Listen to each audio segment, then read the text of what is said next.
Here's video 2 of the fundamental theorem of calculus part 1.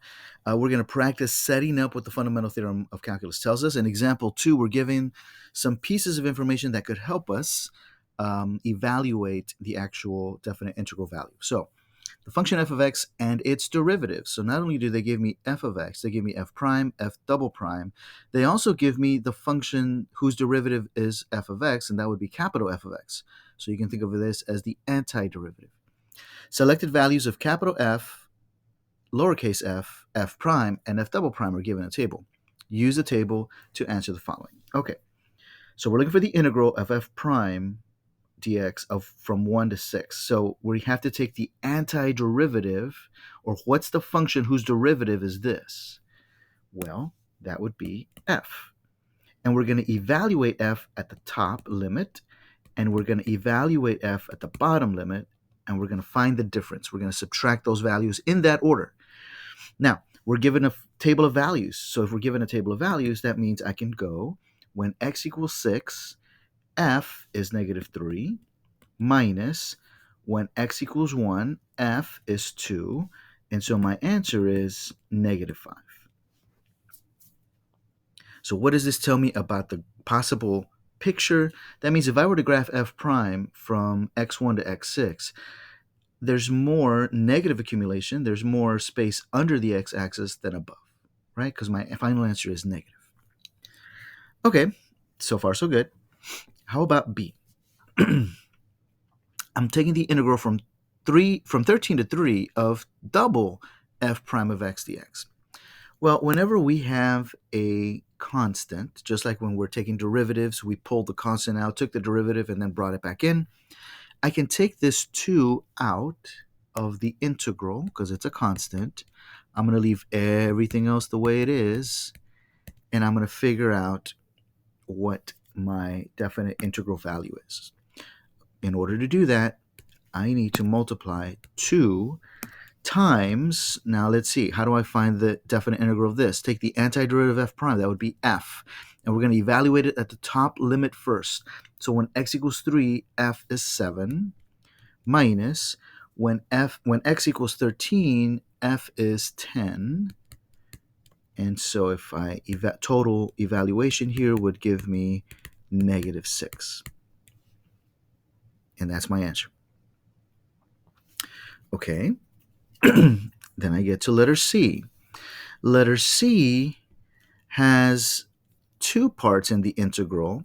So we talked about this in one of the previous videos, where if we're subtracting or adding terms in the integrand, this is the integrand, then we can break it up into separate integrals. So I'm going to take the integral from 6 to 7 of f of x dx, and then this says to subtract, and I'm going to take the integral of the second part, 2 dx.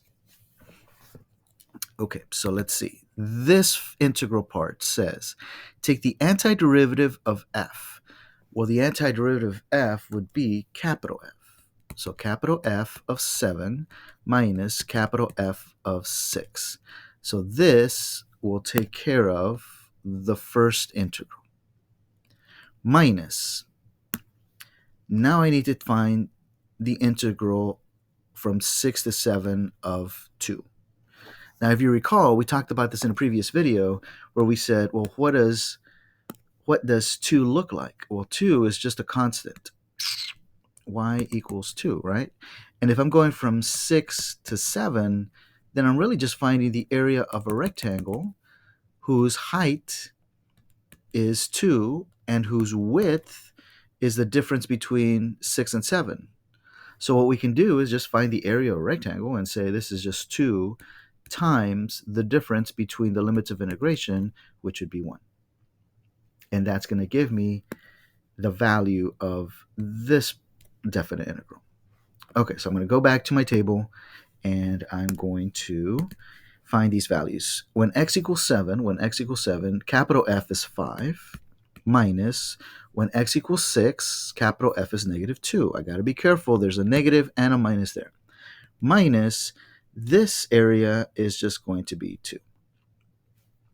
Well, if I subtract a negative and then I subtract a positive, I believe these two are going to cancel, and I'm just left with 5.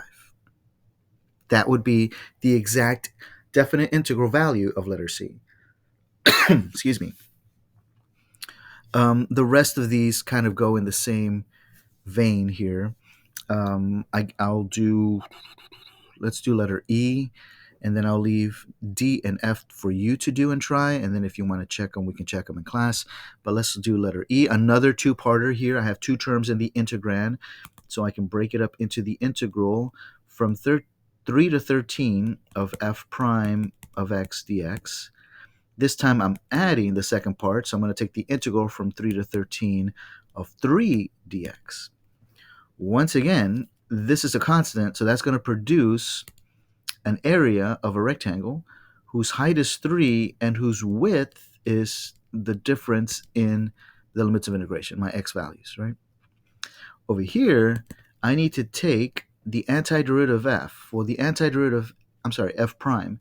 Well, that would be f of 13 minus f of 3. Okay, let's see. When x equals 13, little f is 10.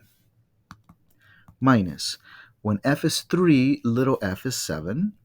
Plus, and then here, 13 minus 3 is 10 times 3, that's 30. So the final answer here is, let's see, 10, 40, 33.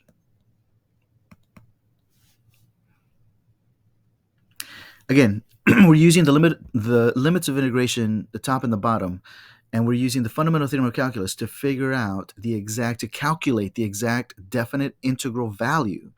When I find that this part is 3, I'm telling you that this integral value, without question, is 3. In the next video, we'll talk about how that looks like in terms of graphs, but you might want to try D and F, and in the next video, I'll show you the answers and see if you got those correct.